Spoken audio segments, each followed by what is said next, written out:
In marketing, it's fair to say we have a top-down approach. We have this big campaign and then we put it out through all the channels. But what if in this world of fragmented digital media, we need to turn the whole thing around and go bottom up? Hello, welcome back to the CMO Show. Mark Jones is my name, and this is a podcast brought to you by Impact Institute in partnership with our friends at Adobe. Now, today I am recording a conversation right here in Snapchat. In fact, at Snap's offices in Sydney. Now, the question we're going to talk about today is, of course, thinking about Gen Z, but I'm also interested in how we think about media and the mindsets that we have around strategy, around execution, and basically the work that we do every day. You see, this top-down idea is quite classic, right? It's the central campaign pillar, and we just push it out through all these different channels. One of the interesting things about how Snapchat and other private messaging platforms are changing is that it really turns that on its head. We need to be bottom up in the way that we think about it. We need to be deeply integrated into these communities so that our brands don't come off looking like, I don't know, like an old guy, for example. So let's have a listen to two people. Ryan Ferguson is the Managing Director at Snap in Australia and New Zealand, and Eugene Healy, who is a brand strategy consultant who's been doing some work with Snap recently. All right. Thank you both for joining me. So great to have two people on the show today. Now, I'm going to start with you, Ryan. Let's start in the forest before we get down into the trees and the weeds. Yes. So I've been wanting to tell you this story, actually. So my 16-year-old had a party, 16th birthday party. He invited 50 people, and I'm still recovering. But he showed me, his Snap account, right? Yes. And the Snap maps, right? And it was just a sea of little avatars. Yep. Now, the thing about that is it started attracting his other friends because, like, where's the party on Saturday night, right? Yeah. The point is, this has become part of the social fabric, not just a comms platform. Now, what are the implications of that? And what are you learning as you think about the connections between that and the way brands start to think about what is, I think for a lot, like a very foreign dynamic? It is, it really is. And I think one of the things that Eugene and I will talk a lot around is some research coming from third parties, but also some of the research that we've done, in particular with Crowd DNA, which really points to the fact that Gen Z, who obviously extend from 13 up to 28 to 30 years old, generate a lot of their personas online, and they're really communicating and trying to actually engage with people they know in real life. And I think I love the power of this story because we're not talking about social media where they're sitting down and actually just going through an algorithmic feed. They were trying to engage with their real mates. They were trying to actually connect with each other and create those moments. And that is what the power of Snapchat has actually been known for. And it was obviously built to be slightly different to normal social media and really find that moment of engagement. So it's fantastic to see. Eugene, there's a bit of a trick to this though, and I don't know how many of the listeners understand the value of the private messaging component. There's a bit of a challenge there when it comes to brands. How do you work with this audience when there's a sort of like this ephemeral feeling to the community? It's an interesting question. I think it requires, I think we probably have to go back a step, which is to talk about how it's different from what we have understood about social media beforehand. Social media, the old social media, we're talking 2008, 2009, 2010. It was still a public network in that the idea of social media was of the town square. That was what Facebook was modeled on. In a way, that's what Instagram was modeled on in the old days as well. We put everything out there and we shared everything in public. Like I remember when I first put my Facebook profile out there before Facebook Messenger was out, and you would leave messages publicly on other people's profiles. That's the old network, and we're seeing people tending to post less and less these days on the public internet for a variety of reasons. What we have with Snapchat is a closed network social media platform in which you don't have access from the outside. So the thing about the public internet that everyone has been from the beginning coded to believe is advertising is the cost of accessing the platform because the platform is free. So we believe that brands have an implicit right to be there, and there's a certain level of spectacle that goes along with that, brands being impossible to ignore, etc. But when you show up in a closed network like a Discord or a Snapchat as well, brands don't implicitly have the right to be in those conversations. And when you want to get into those conversations, you have to behave differently. I would say like the metaphor that I use is the public internet's like a coliseum. When the brand is there in the middle of the coliseum, you're trying to be impossible to ignore. Whereas closed networks are more like libraries. They're places of quiet introspection and chosen focus. Yes. And when people raise their voices, they have to do so with purpose, I think. And that's what brands effectively have to learn when they want to advertise on these social platforms. Yeah, it raises so many questions because how do you do that? And how do you do it well? How do you not be sort of the geeky, awkward teenager that turns up at my son's party because he saw it Yes. on, Snap Maps, as an example. And, brands have really been struggling with this, I think. So They have. What's the approach here? Because and just to kind of add to that a little bit, the core issue, I think, for CMOs and marketers is when does it go from being an optional extra to something we have to do? Well, I think we're already there. I think most CMOs intrinsically understand that for a long time now, we've been focused on reach and frequency, vertical video, and essentially very similar ad formats and narratives across all platforms, whether that has been news-based media right through to social media. Where Snapchat is focused now is really trying to get to the zeitgeist of that moment of how do you generate a conversation between a user, a consumer, and a brand, and to Eugene's point, in a way that's similar to having a conversation in a library. It needs to be a lot more tailored, it needs to be a lot more in tune with what the user's doing at that moment. And I think it's getting harder and harder to do because as users shy away from the public internet and try and find quieter corners, libraries, quieter corners of communities, that's where places like Snapchat really come into their own. Well, yeah, so we've just gone from saying it's difficult to jump in the middle of conversations to we're jumping into conversations. So Eugene, how do you not turn up like a daggy old dad, right? To personify myself into this story, right? How do you be the brand that actually feels like it has a right to be there? Because there's got to be lots of brands getting this wrong. I think there are a couple of key principles within this. The first is, as I said, it's about sort of integration rather than interruption. So learning to be a canvas for the user experience rather than trying to overwhelm. And I would say it's almost learning to be a background member of the cast rather than trying to be the main character. A good example of this is how brands often show up on Snap with the AR filters, effectively. So when you think about a brand showing up with a sponsored AR filter, what that is open sourcing the brand assets in a way and handing them over to the user to make their own meaning and overlaying that over the top rather than just I would say the opposite to me, like the key faux pas is the brand showing up trying to pretend to be like another user. You say it's like the dad showing up. For me, the absolute worst thing you can do is try to show up like you're just another person in the group chat and say like, hey besties, like, well, what's going on this week? Like, how are we feeling? I think there really needs to be an understanding. The user, okay, if you're going to be there, you actually have to show up as a brand, not a person, like to acknowledge that there is going to be a little bit of distance between you and them. And whenever you are actually in those environments, you are finding a way to add value. I think is another good example of I think gaming environments as well. We are kind of going beyond Snapchat here, but when we're going into, let's say, a private server on a Roblox or a Discord or something like that, the brand should not be showing up as a billboard ad. But, like a lot of the stuff that is done on Fortnite where the assets, or something like Fashion Famous 2, where the assets themselves are actually planted into the game and the user has the opportunity to style themselves with it. That's integrating yourself into the user experience rather than overlaying yourself over the top. Okay.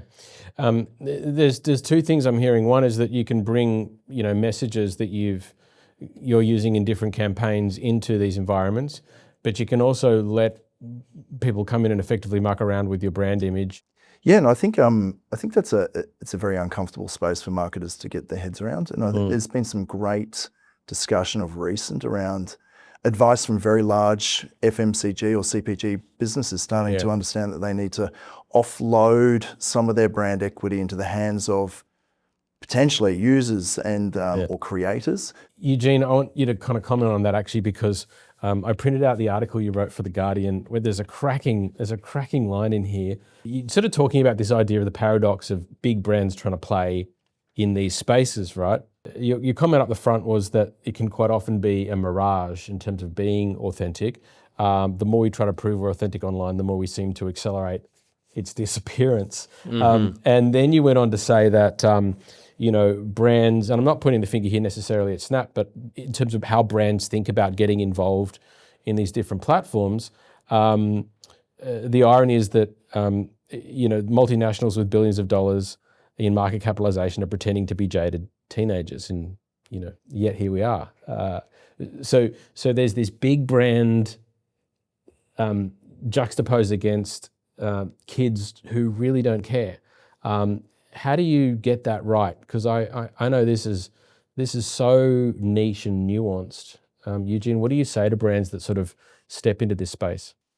Okay. So the first thing, this tone of voice, the sardonic, the self-aware, the fourth wall breaking, the chronically online teenager, what we have to recognize is this was not always the category voice. The social media manager voice that shows up on these big brand social platforms. Yeah. It wasn't always this way. It came from the Wendy's Twitter account back in 2016, but it also came from Ryanair. That's where it originally came from. And the interesting thing about the Ryanair Twitter account, which what it did was it recognized brands are starting to bleed further and further into the feed. It's not just top down anymore. We can't just broadcast messages out into culture. And the way that we're going to do that is we're going to show up like every other user. And that was a very novel tactic at the time. So Ryanair, obviously a budget airline carrier in the UK, what it would do is people would complain about how bad Ryanair was on Twitter, and then Ryanair would retweet and it would roast them in the tweets. So there was a really famous example where someone paid for a window seat, and the window seat was literally like, the window was that big, and they said, "Hey Ryanair, where's my window?" And the Ryanair Twitter account retweeted with a red circle around that tiny little window, and it got like, I don't know, back then it got like 20 million impressions or something ridiculous. And I spoke to Michael Corcoran, who was the person who was at the head of social at that time. And one of the things that he impressed upon an entire audience, actually, he said, yeah, but that tone of voice was designed for a very specific purpose, which is we were trying to reduce millennials' sky-high expectations of Ryanair travel, given that they were paying a cup of coffee for the flight. Got it. So the whole purpose of showing up as a user and with that particular tone of voice was a strategy to deliver one very specific business outcome.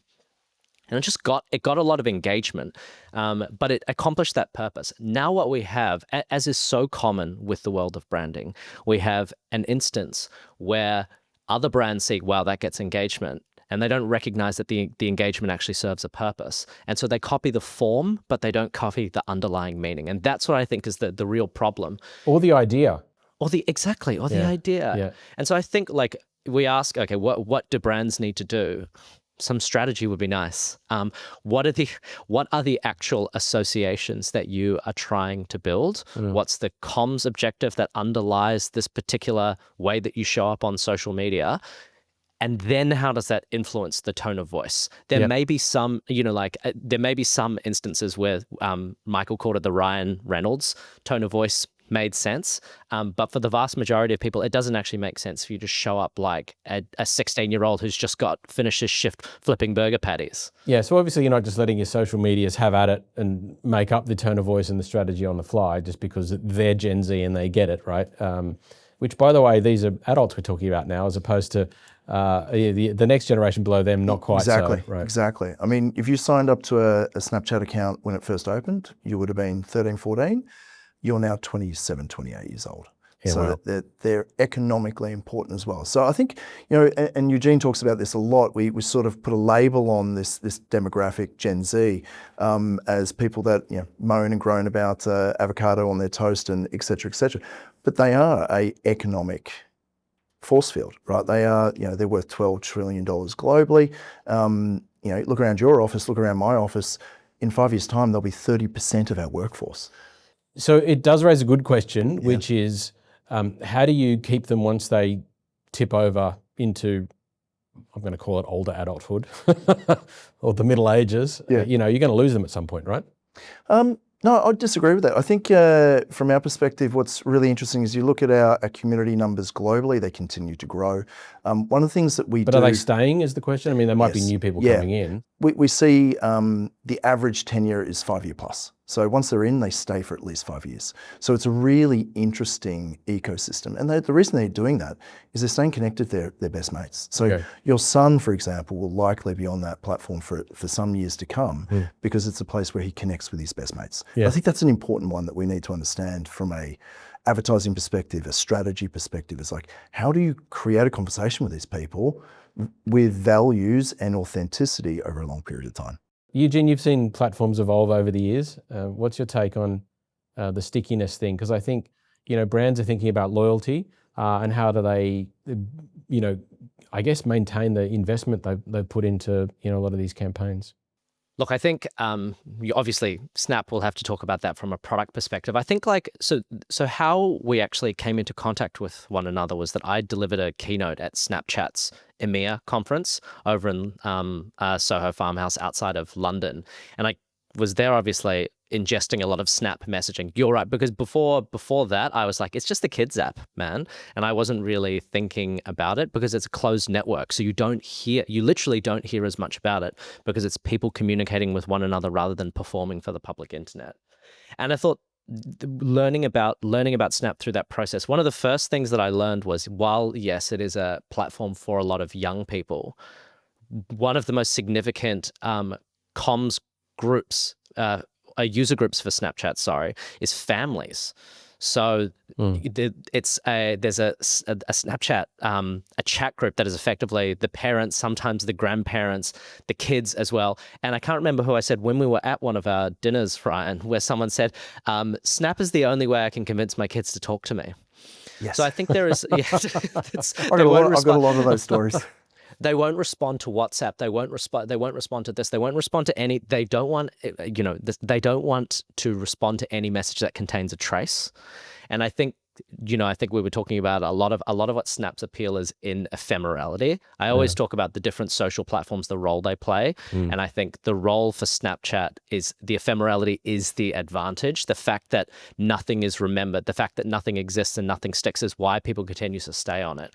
And I think that people will continue to stay on the platform for as long as they feel the need to have a space in their life where they're not performing, to have a space in their life where they can effectively just, okay, I can fire off this message and it's going to be hard for it to be quoted at some point in the future. Yeah. So the lesson is stay true to your roots if you're a social platform of any type and, maintain that loyalty.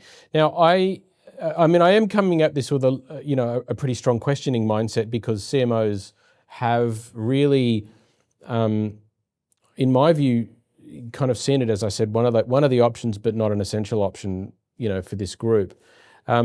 When we start thinking about how they're going to move forward, the long-standing campaign mindset is you've got a creative platform and then you spin off all of the different assets, across all of these different platforms. It's sort of a version of the write once, run everywhere. Copy paste. And I think the big question is, to what degree are you going to have to tailor it so deeply for this community? And this is what I think is the heart of how Gen Z is transforming the way we think as marketers. So I'm really keen to explore that. And just in very practical terms, is it going to cost me more money to tailor my campaigns for this audience? What degree of thinking and strategy is involved? If it starts to feel too hard intrinsically, it becomes an issue. Or maybe it's just like we actually just have to do a campaign in Snapchat, so these are the big chunky levers that a Absolutely. lot of marketers are thinking And about. I empathise with CMOs because it is, I mean, it's so complex. The truth is we obviously talk to marketers all the time, and they're at media agencies around briefs and campaigns, and it could be seasonality, it could be like an annual one, but we're also talking to brands around how they can be smart with our level of insights around Gen Z and develop new products. Okay. And I'll give you a really good example. If you think about the dating world, it's starting to become very complex. People are, to Eugene's point, are shying away from the open internet. Now, they're still using dating apps, but they're also trying to create spaces for them to go and do things in real life, so experiences. And you take Tinder as a good example. Just recently, they launched a feature around double dating, which was a very smart idea, right? People don't necessarily always want to turn up to a blind date. Maybe it's safer to go with a mate, and that works really well with our message around community, connection, friendships. Yeah. And so we worked with them to find a very good UGC creator that actually developed a set of content that we then sent out to the audience and got great uptake from. Okay. Now that was not going to cost them drastically any more money. It wasn't outside of the scope of the brief. It was just they had to make sure that they were doing smart things on each platform to get the cut through. Okay. So it's not so much about selling data, but about how to use different How to use the content creators or communities and whatever. the skill sets of each platform. I think to your point, you just mentioned around our social or platforms need to stay to their core. Yeah. And I think that's really, really key. Yeah. Stay to the core of the values of your brand, match that with the platform, and act accordingly. Eugene, what's the take here with content creators? I've been deeply fascinated in this world. Keep in mind, I'm an ex-journalist, so it's taken me a little while to accept them, if I'm honest. Of course. They're not real journalists. Well, they're not actually journalists. They're content creators, and they're building a community. But they have become, over time, really strategic for a lot of brands. So, Ryan's just touched on an example there where it's actually been working with an influencer or a content creator. I think you're a content creator yourself, right? I am, yes. So what's your take on the best way to approach that? Look, I think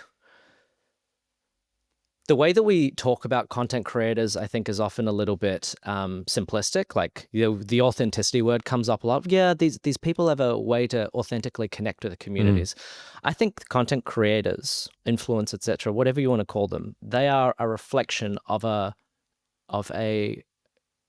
audience and cultural and media fragmentation, and the fact that it is harder to reach the audience than ever before. And the fact is that we lived in the last 50 to 100 years were a relative aberration in terms of advertising and media culture.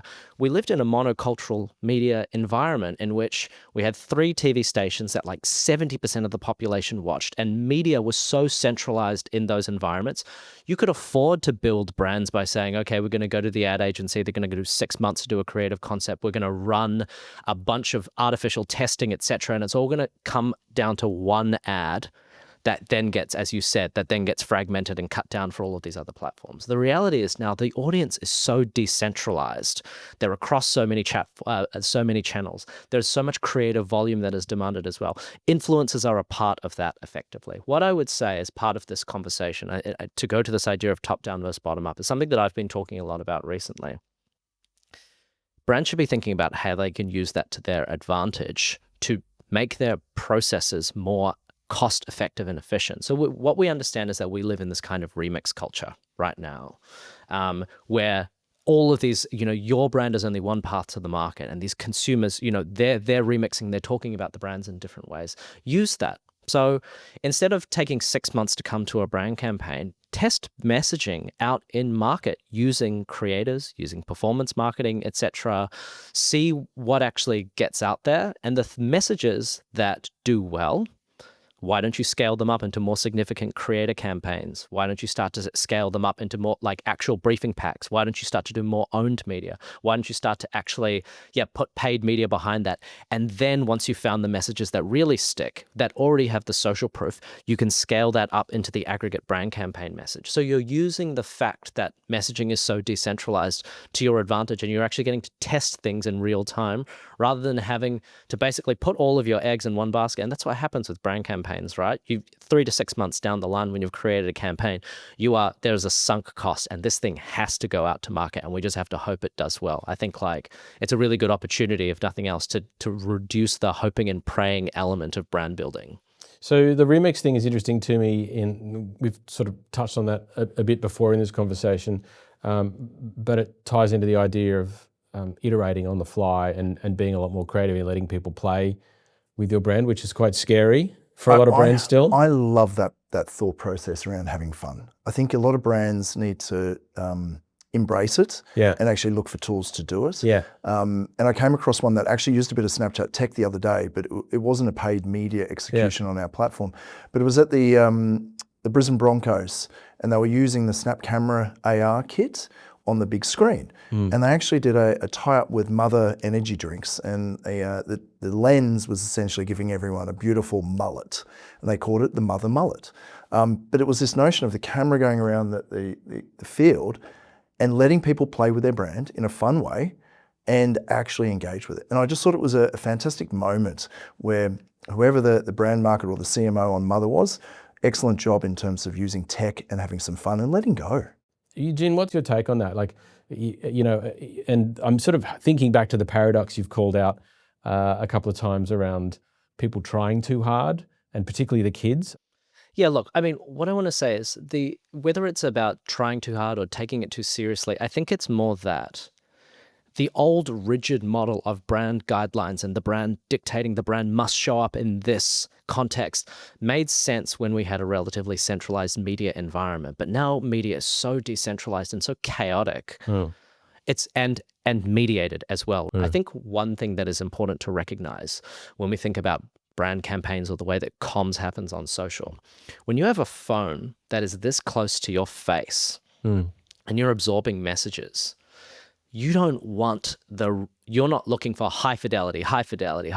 You don't want cinematic campaigns delivered to you every 15 seconds. You want a variety of content, some of which may be a good example like that. That is, you know, what the luxury brands do so well, like Loewe and Jacquemus, etc.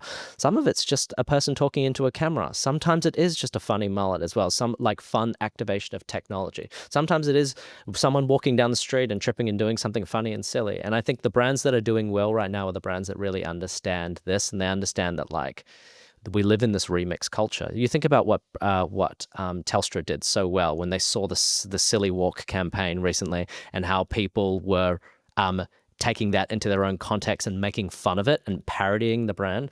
The old world would have been, oh, we need to go into crisis management. People are making fun of us. Instead, they went and they actually made that into an ad. They took all of that content that had been made, and they understood like the only way to be, everything is a big joke right now.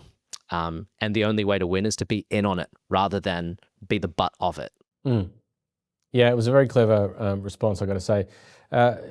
Your advice then to CMOs who have to sell in some of these ideas to, quite frankly, it'll be boards and management teams that don't get it. Yeah. So there's some interesting heavy lifting to be done to really make these sorts of ideas fly. What's your take?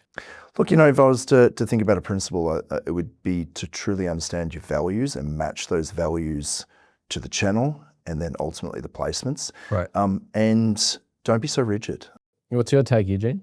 I think the most important thing to this for the CMOs to explain is this is where media is at these days. We can't just buy and make 30-second TV ads and expect that everyone's going to see them. We know that broadcast television is in structural decline. So it's almost, you know, the facts don't care about your feelings, right? Like this is the future of what media looks like, and we need to be native to what that media looks like, and we can get started at any time, and the barrier to entry is low, and we should just give it a go. Bravery comes to mind. We used to use that in sort of, you know, big brand advertising campaign ideas, but it actually feels like it's far more relevant in this context. Oh, massively. Test and learn, I think, to Eugene's point. Start small, think about your values and match those up. Well, Ryan and Eugene, thank you so much for joining us on the CMO Show. Fascinating conversation, and it'll be interesting to watch how this whole space evolves and marketers get their heads around, this, and maybe it comes down to the influencers and the content producers and the content creators that they employ from here on in. Thank you, Mark. Thank you, Eugene. Thank you. Yeah, the content creators shall inherit the world. Wow. On Snapchat. Okay. I think I better get back on Snapchat.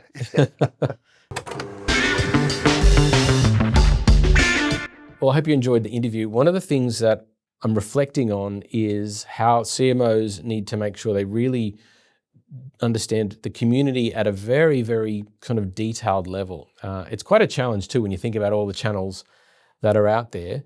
But how do we hold our brand in a kind of looser, more fun sense, which is the sort of the message from Snap, and how do we get to become part of these conversations? It feels like quite a delicate balance, but as we know in all forms of media, the audience will tell you what they want, and so we really do have to follow the conversation, and that is going to be an ongoing challenge.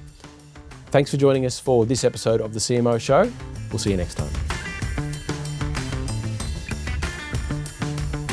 The CMO Show is produced by Impact Institute in partnership with Adobe. Impact Institute is a professional services firm for purpose-led organisations. Our unique blend of impact consulting, brand storytelling and event services help our clients create meaningful change. This episode of The CMO Show was brought to you by your host, Mark Jones, that's me, and producers Kate Zadell and Kirsten Babels.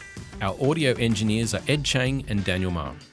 And a quick shout out to Adobe Experience Cloud, which gives digital businesses everything they need to design and deliver great customer experiences. Visit business.adobe.com to learn how Adobe can help transform your business.